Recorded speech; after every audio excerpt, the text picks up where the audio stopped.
Good evening sir. Good evening. करें start. Okay, सो एक बार थोड़ा सा रिवीजन कर लेते हैं फिर से आगे बढ़ने से पहले। सिंपल हार्मोनिक मोशन चल रहा है, सबको 6 इक्वेशंस आती है सिंपल हार्मोनिक मोशन की, सबको आती है? मेरे साथ बोलते जाओ कौन कौन सी इक्वेशन थी। First, x is equal to a sine omega T plus five, याद है? सर हाँ, आपका आवाज अटक रहा है। Equations of simple harmonic motion याद है सबको सारी? Yes sir. सेकंड, वेलोसिटी की क्या इक्वेशन थी? A omega cos omega t omega T plus five, है ना? थर्ड, एक्सेलेरेशन की क्या थी? Minus A omega square cos omega T plus five, ये सब याद है? फोर्थ क्या थी? Acceleration is equal to minus omega square. Velocity में कॉस आता है ना? क्या? हाँ सॉरी, एक्सेलरेशन सर साइन आएगा। उल्टा उल्टा हो गया। A omega cos omega T plus five और यहाँ साइन हो जाएगा, डिफरेंशिएशन करेंगे ना, ठीक है? फोर्थ क्या था? A is equal to minus omega square X, ठीक है? फिफ्थ, v वर्सेस x की क्या थी equation? Omega under root A square minus x square, याद है ना? सिक्स, v और a की इक्वेशन थी, क्या थी v और a की इक्वेशन? हाँ sir. v upon v square upon A omega का whole square plus A square upon A omega का whole square is equal to 1। समझ में आया? क्या सबको ये सारी इक्वेशन आती है? इनके ग्राफ बनाना आता है सबको? Yes sir. है ना? ग्राफ हमने बनाया था, उसमें इनिशियल फेज हमने 0 माना था, ठीक है? ये फाई क्या होता है? This is initial phase. Initial phase कैसे निकालते हैं? जैसे मैंने बोला t इक्वल टू 0 पर पार्टिकल a/2 से स्टार्ट हुआ, इस साइड t इक्वल टू 0 पर पार्टिकल किधर से स्टार्ट हुआ? a/2 से। तो इनिशियल फेज कितना होगा, कैसे निकालेंगे? यूसीएम बनाएंगे, है ना? उसका SHM यहाँ से a/2 से शुरू हो रहा है, तो ऐसे यहाँ पर प्रोजेक्शन लेंगे। देन इनिशियल फेज कौन सा एंगल होता है? ये वाला एंगल होता है, याद है ना? ये वाला एंगल होता है इनिशियल फेज। तो ये A है और ये a/2 है, तो ये एंगल कितना होगा? 60 डिग्री होगा कि नहीं होगा? ये सब क्या था ना हमने, याद आया कि नहीं आया? हाँ, yes sir तो एक क्विक रिवीजन कर रहे हैं हम, ठीक है? देन हमने क्या पढ़ा था? इक्वेशन ऑफ एसएचएम हमने फाइंड आउट करना सीखा था, टाइम पीरियड निकालना सीखा था। पार्टिकल यहाँ से स्टार्ट हुआ, किसी भी टाइम पर किसी कितना टाइम लगेगा यहाँ से वहां जाने में, समझ में आया? सब यूसीएम की हेल्प से फेजर बना के सोल्व करते हैं, है ना? ठीक है। फिर हमने टाइम पीरियड ऑफ एसएचएम निकालना सीखा था आज सुबह की क्लास में। जिनने वो क्लास अटेंड नहीं की वो एक बार देख लेना फिर से, अभी तक नहीं देखा है तो। अब नेक्स्ट टॉपिक लिखो,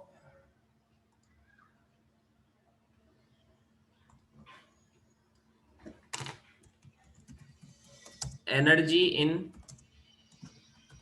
एसएचएम। नेक्स्ट टॉपिक लिखो, एनर्जी इन एसएचएम। अब एनर्जी की बात करेंगे। एसएचएम हो रहा है तो कौन कौन सी एनर्जी उसके पास होती है, कब कौन सी एनर्जी ज्यादा होती है, कब कौन सी कम होती है, समझ में आया? ये सब हम देखने वाले हैं,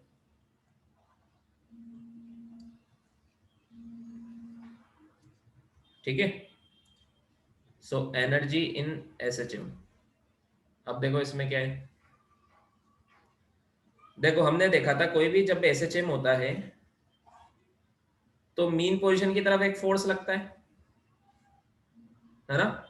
ये एसएचएम हो रहा है, ये मीन पोजीशन है,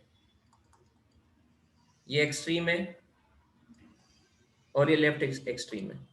तो हमेशा मीन पोजीशन की तरफ, जैसे पार्टिकल यहाँ है एक्स डिस्टेंस पर, तो इस पर मीन पोजीशन की तरफ फोर्स लगता है कितना? माइनस के एक्स। ये फोर्स लगता है ना? फोर्स कितना लगता है? हाँ सर। Yes sir. माइनस के एक्स, ठीक है? अब ये जो फोर्स होता है, ये फोर्स होता है कंजर्वेटिव फोर्स, होता है कि नहीं होता है? हमने पढ़ा था ना what is a conservative force. ऐसा फोर्स जो एनर्जी को डिसिपेट नहीं करता है, ये वो वाला फोर्स है। हमने वर्क पावर एनर्जी में पढ़ा था ना, कंजर्वेटिव फोर्स और नॉन कंजर्वेटिव फोर्स में डिफरेंस क्या होता है, याद है या नहीं याद है? हाँ सर। हाँ, ऐसा फोर्स है जो एनर्जी को डिसिपेट नहीं करता है, एनर्जी में कोई लॉस नहीं होता है इसकी वजह से, एंड इस फोर्स का वर्क डन पाथ पे डिपेंड नहीं करता है। समझ में आया क्या? तो किस पे डिपेंड करता है? इनिशियल पोजीशन और फाइनल पोजीशन की पोटेंशियल एनर्जी पर। कंजर्वेटिव फोर्स का वर्क डन क्या होता है, किस किस चीज पर डिपेंड करता है? हमने पढ़ा था ना work done by conservative force क्या होता है, yes sir. You initial minus you final. ये याद है या नहीं याद है? हाँ सर। है ना? सो यहाँ पर हम लिख सकते हैं ये चीज कि work done by conservative force, है ना, work done of conservative force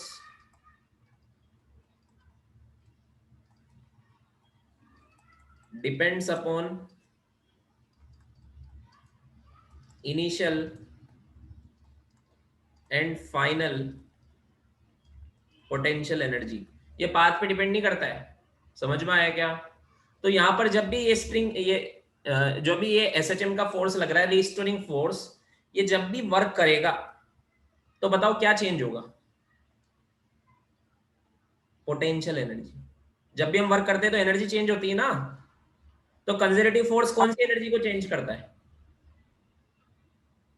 potential energy. Potential energy. मान लो ये पोटेंशियल एनर्जी को बढ़ाएगा तो काइनेटिक एनर्जी कम हो जाएगी, और अगर पोटेंशियल एनर्जी को कम करेगा तो काइनेटिक एनर्जी बढ़ जाएगी, क्योंकि टोटल एनर्जी तो कंजर्व है।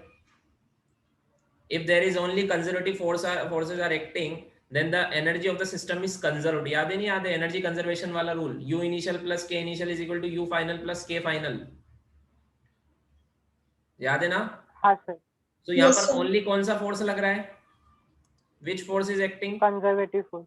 Conservative force. तो मुझे बताओ, कंजर्वेटिव फोर्स जब सिर्फ कंजर्वेटिव फोर्स लगता है तो एनर्जी सिस्टम की कंजर्व रहती है या नहीं रहती है? हाँ सर। तो हम लगाते हैं energy conservation, U initial plus K initial is equal to U final plus K final. ऐसा हमने स्प्रिंग ब्लॉक वाले क्वेश्चंस में भी किया था, एनएलएम में या work power energy, yes sir. है ना? एनएलएम में तो हमने फोर्स निकालना सीखा था, वर्क पावर एनर्जी में हमने एनर्जी कंजर्व किया था कि किसी भी स्प्रिंग को मैंने कंप्रेस किया तो उसकी एनर्जी कंजर्व रहती है ना। Unless if there is external force, जैसे फ्रिक्शन लग रहा है, तो एनर्जी का लॉस होता है क्योंकि वो नॉन कंजर्वेटिव फोर्स है। समझ में आया क्या? हाँ सर। हाँ, बट फ्रिक्शन वगैरह कोई नहीं लग रहा है, ओनली रीस्टोरिंग फोर्स लग रहा है, F is equal to minus kx वाला। तो हमेशा पोटेंशियल एनर्जी, हमेशा एनर्जी ऑफ द सिस्टम क्या रहेगी? Conserved. Conserve, because this is a conservative force, है ना। और जब भी कंजर्वेटिव फोर्स लगता है तो सिस्टम की पोटेंशियल एनर्जी में चेंजेस होते हैं। बताओ, फ्रिक्शन लगने से पोटेंशियल एनर्जी चेंज होती है क्या? No sir. नहीं। कौन से फोर्सेस से पोटेंशियल एनर्जी कौन से फील्ड में डिफाइंड है? सब याद आ रहा है कि नहीं याद आ रहा है? कौन से फील्ड में डिफाइंड होती है potential? Conservative field. Conservative field, because potential energy is a sort of stored energy। Potential energy कौन से टाइप की एनर्जी होती है? स्टोर्ड फॉर्म ऑफ एनर्जी होती है potential energy. And stored form of energy कौन से फील्ड में एनर्जी स्टोर होती है? कंजर्वेटिव। नॉन कंजर्वेटिव में तो लॉस हो जाती है। समझ में आया? डिसिपेट हो जाती है। हाँ, आया क्या समझ में? Yes sir. Yes sir. यहाँ पर जब हम ये इसका वर्क डन निकालेंगे, ये स्प्रिंग मत बोलो, इसको रिस्टोरिंग फोर्स बोलो, ठीक है? तो इसका वर्क डन से पोटेंशियल एनर्जी में चेंजेस आएंगे कि नहीं आएंगे? बताओ। आएंगे। आएंगे। तो मुझे बताओ, अगर पोटेंशियल एनर्जी बढ़ेगी तो काइनेटिक एनर्जी का क्या होगा? कम होगी। कम होगी। और अगर पोटेंशियल एनर्जी कम होगी, काइनेटिक एनर्जी का क्या होगा? बढ़ेगी। समझ में आया? Yes sir. Yes sir. Concept mind में होने चाहिए। हम आगे ये सब तुमने लिखा हुआ है, बट ये सब ये पढ़ते वक्त हमारे माइंड में होना चाहिए, क्योंकि काम में आएंगे यहाँ पे फिर से। समझ में आया? अब एक और चीज मुझे बताओ, आज सुबह भी हमने पढ़ा था, मुझे बताओ मीन पोजीशन और नेचुरल लेंथ हमेशा एक ही जगह होती है? मीन पोजीशन एक जगह, हमेशा एक जगह नहीं होती। तो मुझे अब इस क्वेश्चन का सोच के आंसर दो, क्या मीन पोजीशन पर पोटेंशियल एनर्जी हमेशा जीरो होगी क्या? नो। कब जीरो होगी? नो। जब नेचुरल हाँ, पोटेंशियल एनर्जी स्प्रिंग में स्टोर होती है। स्प्रिंग में जीरो कब होती है पोटेंशियल एनर्जी? जब वो नेचुरल लेंथ पर हो। समझ में आया? यस। Yes, sir. हाँ सर। जरूरी नहीं नेचुरल लेंथ और मीन पोजीशन एक ही जगह हो, ऐसा जरूरी है क्या? आज No, सुबह देखा sir. था ना हमने, अगर कोई एक्सटर्नल फोर्स लग रहा है तो मीन पोजीशन शिफ्ट हो जाती है नेचुरल लेंथ से, होती है कि नहीं होती है? हाँ सर. Yes, sir. एलोंगेशन या कंप्रेशन कुछ भी हो सकता है मीन पोजीशन पे।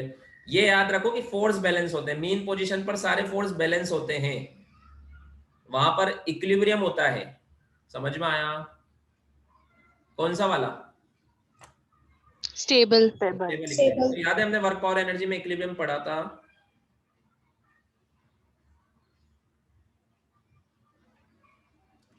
तो इनमें से कौन सा इक्विलिब्रियम स्टेबल है बताओ?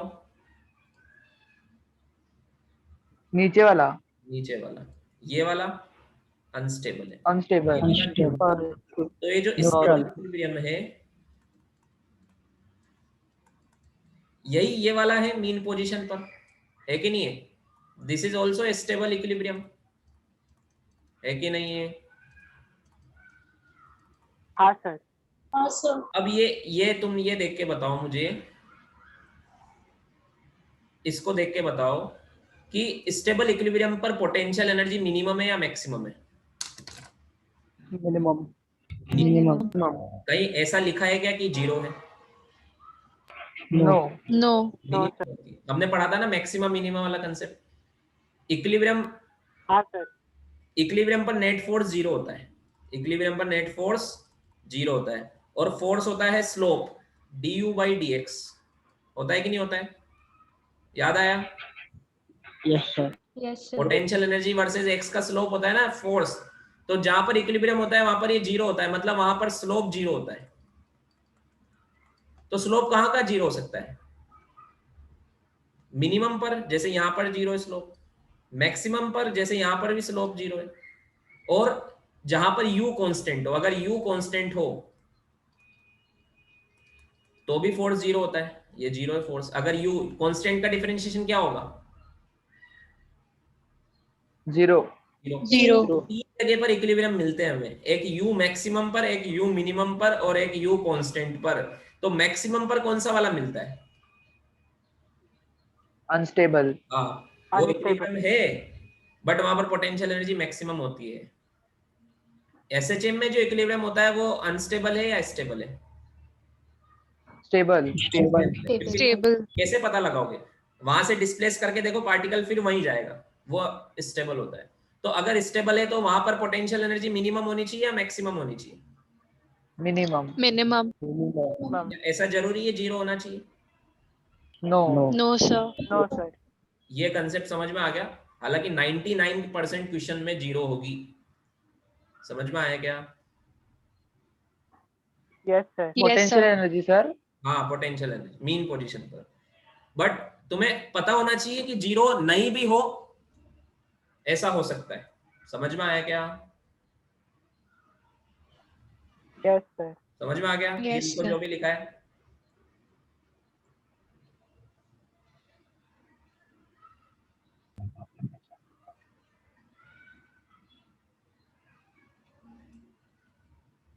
तो स्टेबल इक्विलिब्रियम जहां भी होता है वहां पर पोटेंशियल एनर्जी मिनिमम होती है। ये हम पढ़ चुके हैं, और भूल भी गए हो तो अभी याद आ गया होगा।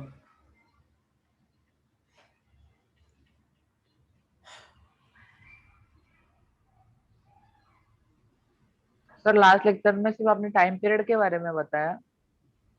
क्या? लास्ट लेक्चर में जो सुबह लेक्चर हाँ, हो उसमें सिर्फ टाइम पीरियड के बारे में टाइम बताया। पीरियड के बारे में बताया। एक बार देख लेना अभी वो भी डिफरेंट टॉपिक है, उसका कोई यहाँ पे लिंक नहीं आएगा अभी आज जो मैं पढ़ाने वाला हूँ, बट नेक्स्ट लेक्चर से पहले देख लेना, ठीक है?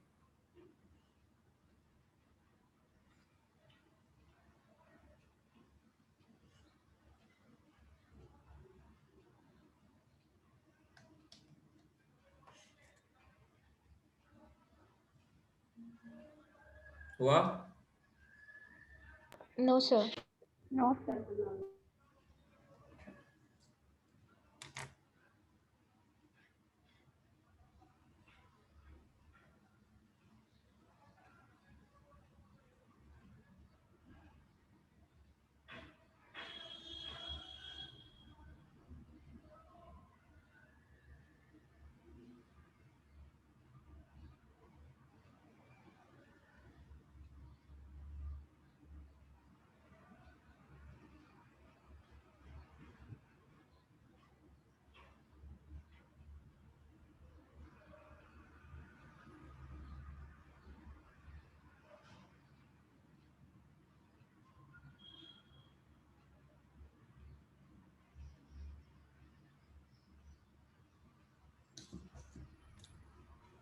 Done, sir. हटा दो।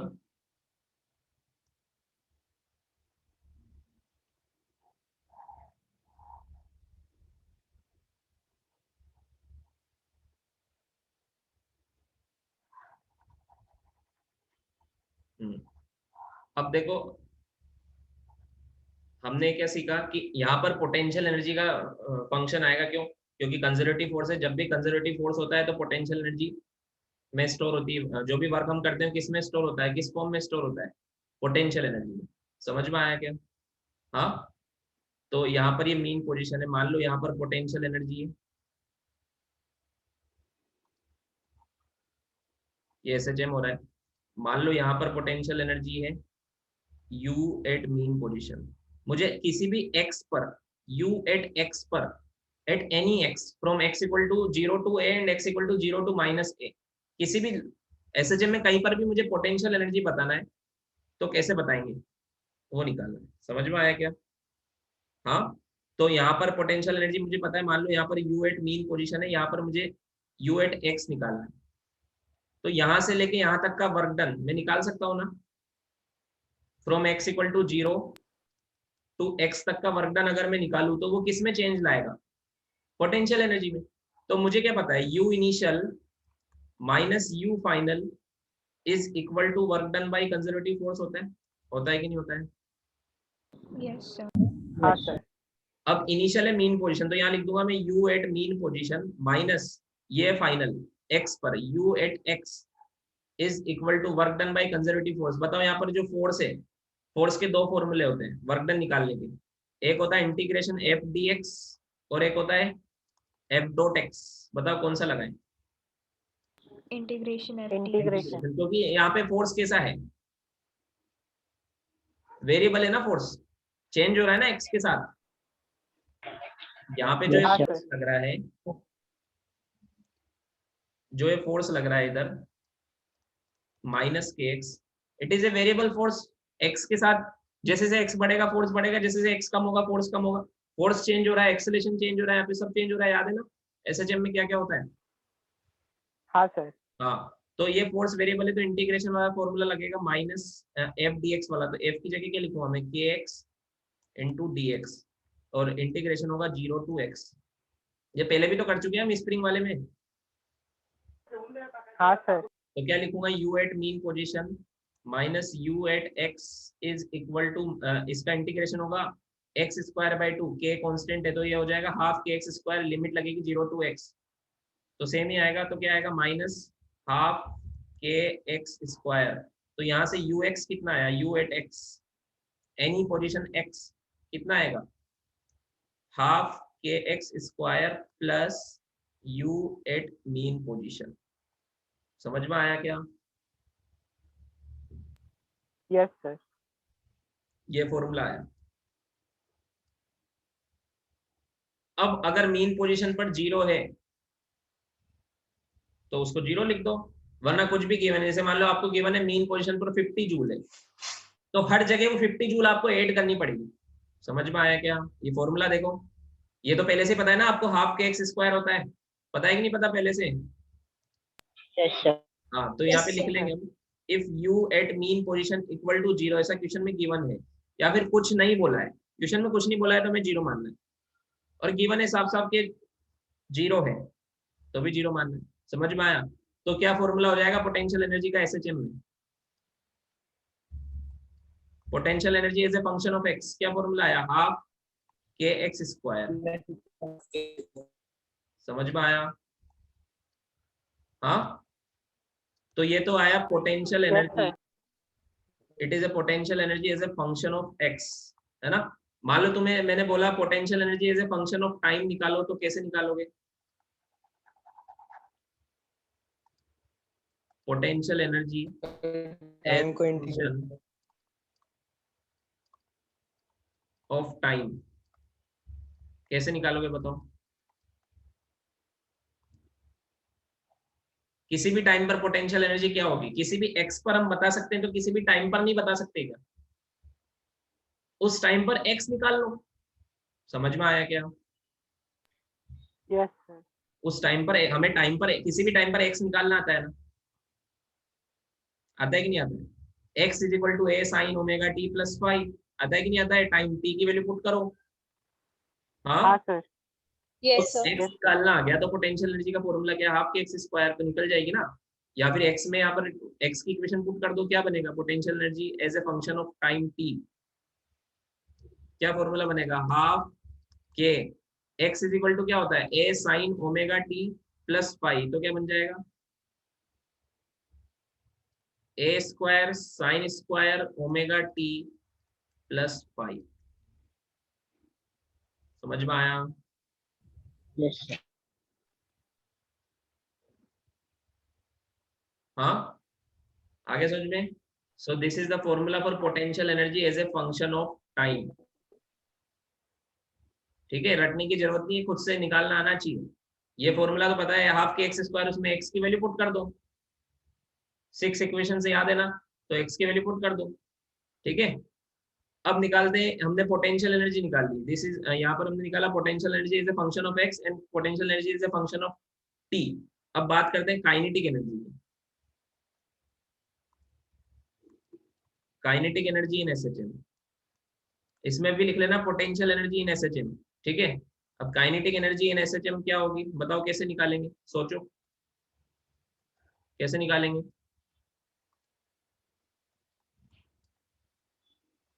काइनेटिक एनर्जी इन एसएचएम कैसे निकालना चाहिए बताओ? Energy conservation. क्यों, फॉर्मूला नहीं पता काइनेटिक एनर्जी? एनर्जी कंजर्वेशन कब करते हैं, जब हमें दो जगहों का कुछ ना कुछ पता है, या तो फॉर्मूला निकालना है हमें। तो काइनेटिक एनर्जी का फॉर्मूला क्या होता है, Half mv square. Half m, है ना।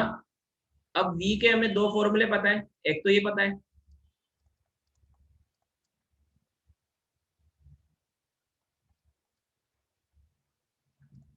और एक ये पता है।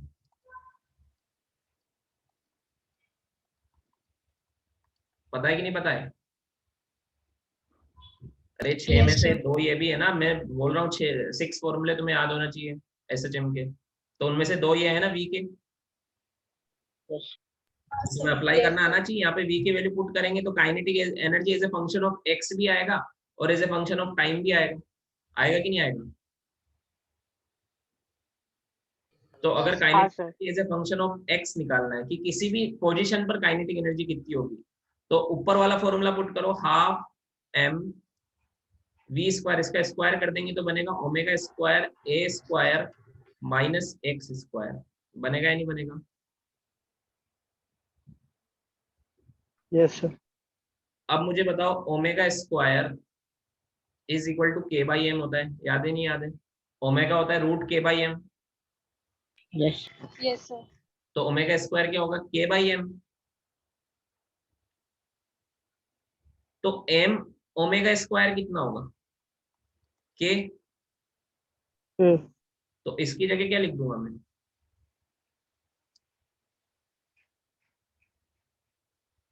K. तो क्या फॉर्मूला आएगा काइनेटिक एनर्जी का as a function of x, half के A square minus x square, समझ में आया? This is kinetic energy as a function of X. अब as a function of time निकालेंगे तो क्या करेंगे बताओ?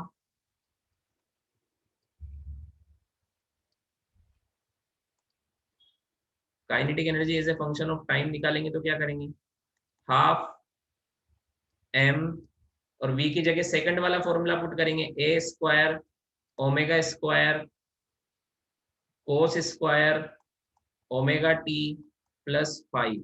अगेन यहाँ पर m ओमेगा स्क्वायर को क्या लिखेंगे k, तो क्या फॉर्मूला आएगा kinetic energy as a function of time t half के omega square cos square sorry half के a square m omega square की जगह k आ जाएगा तो हाफ के a square cos square omega t plus 5। समझ में आया? Yes, sir. सर जिस स्टेप को आपने बॉक्स किया ना वो वापस बताओ ना।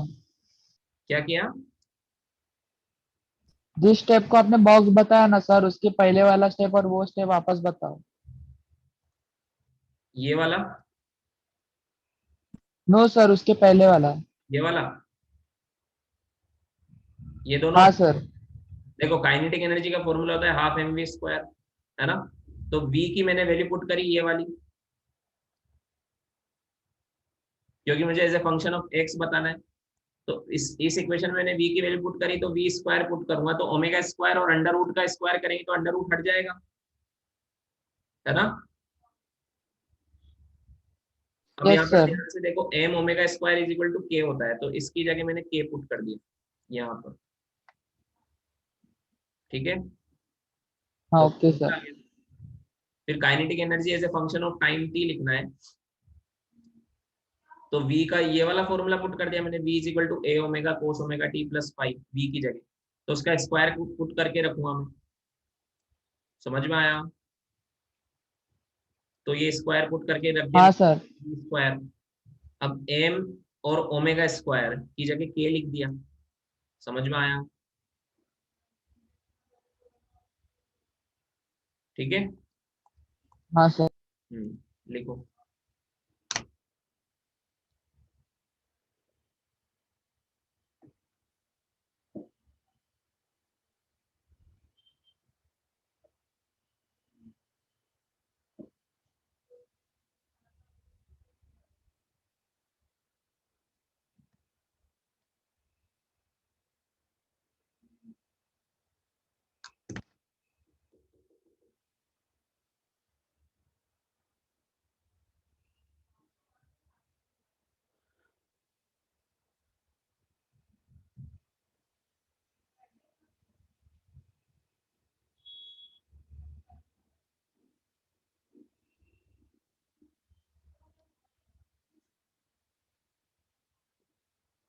लिख लिया? No, sir.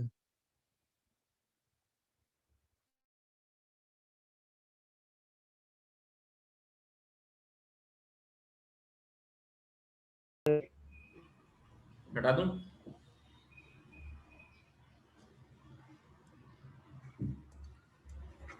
अब देखो टोटल एनर्जी निकालते हैं। टोटल एनर्जी कैसे निकालते हैं?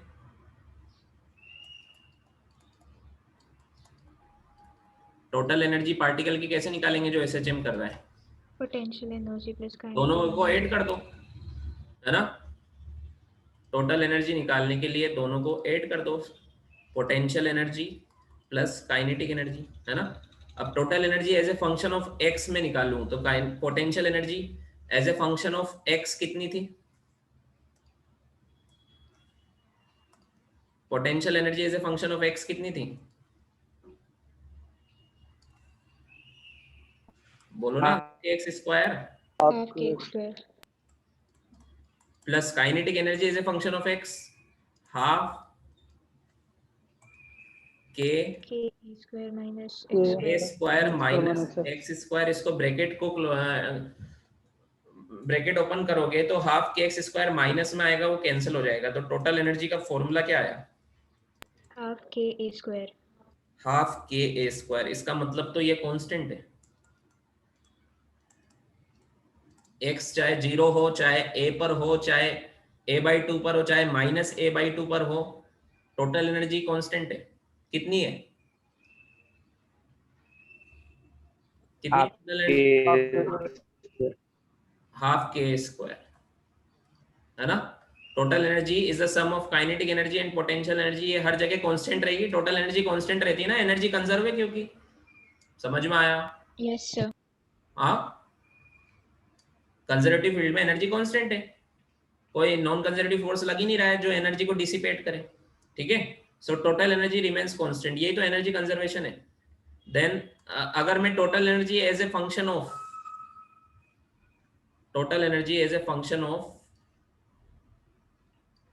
टी भी निकालूं तो potential energy as a function of t plus kinetic energy as a function of t add करना पड़ेगा। ठीक है, Half तो K A कौन सा square. फॉर्मूला यूज करना, ये वाला और ये वाला दोनों को ऐड करो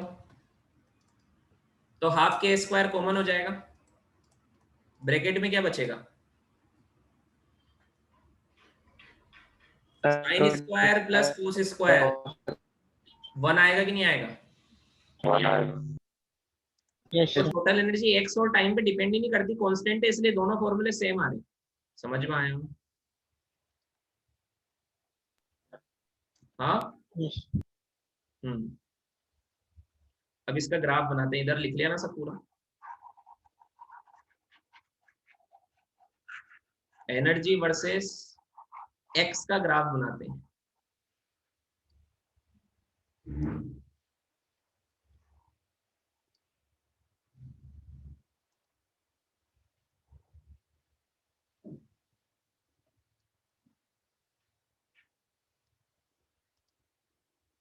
ये देखो यहाँ पर x इक्वल टू 0 है, यहाँ पर x इक्वल टू a है, यहाँ पर x इक्वल टू -a है ना।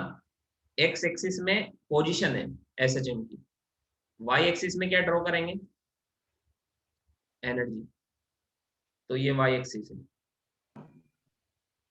इसमें एनर्जी ड्रॉ करेंगे। तो देखो पोटेंशियल एनर्जी का फॉर्मूला देखो, पोटेंशियल एनर्जी का फॉर्मूला देखो, potential energy as a function of x, क्या फॉर्मूला है, ये वाला, ये ना potential energy as a function of x, Yes, sir. Half k x square. तो कैसा ग्राफ है, स्ट्रेट लाइन है या पैराबोला है? Parabola.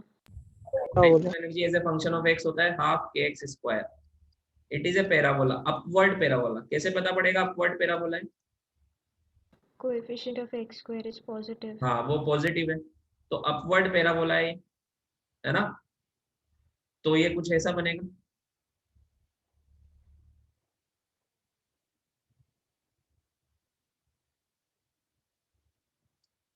समझ में आया?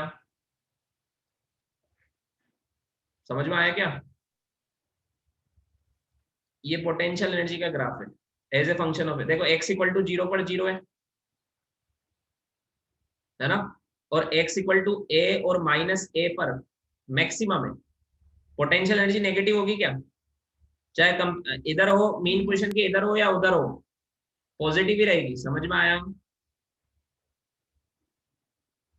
समझ में आ गया? Yes, sir. Upward parabola. अब बात करते हैं काइनेटिक एनर्जी की। तो काइनेटिक एनर्जी की अगर बात करें,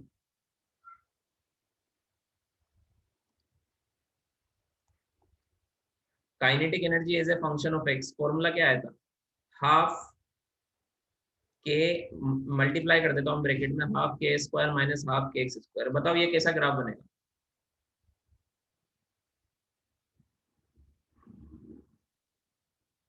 Parabola. स्क्वायर ही है, parabola Downwards parabola. Downward parabola बनेगा। समझ में आया?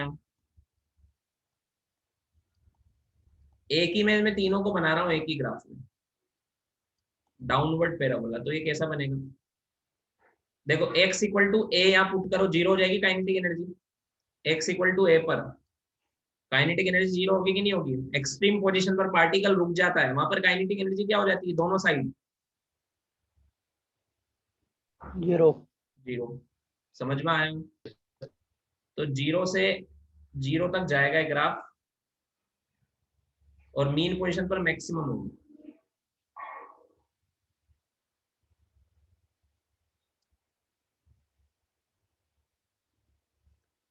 ये डाउनवर्ड पैराबोला। समझ में आया? अब बात करते हैं टोटल एनर्जी। फॉर्मूला क्या था? Sum of potential energy plus kinetic energy कितना आएगा? Half k square. ये तो कांस्टेंट है, तो कैसा ग्राफ बनेगा? कैसा ग्राफ बनेगा टोटल एनर्जी का? Straight line. और कितना? हाफ के स्क्वायर, मतलब इन दोनों का सम। तो इन दोनों का सम यहीं से निकलेगा।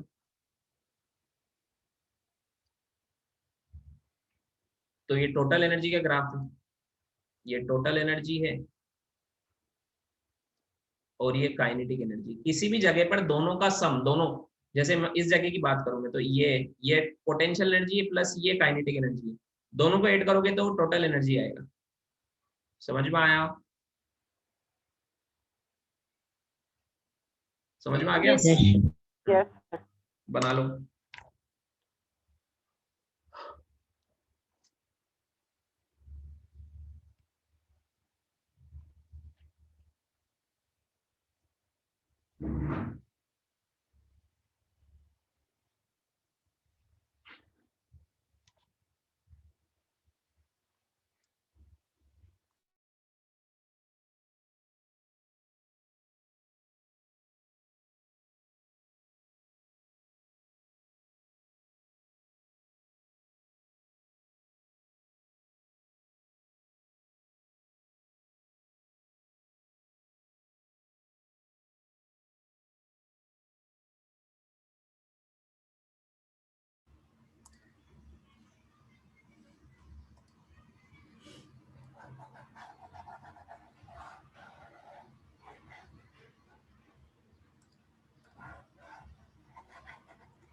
बना लिया?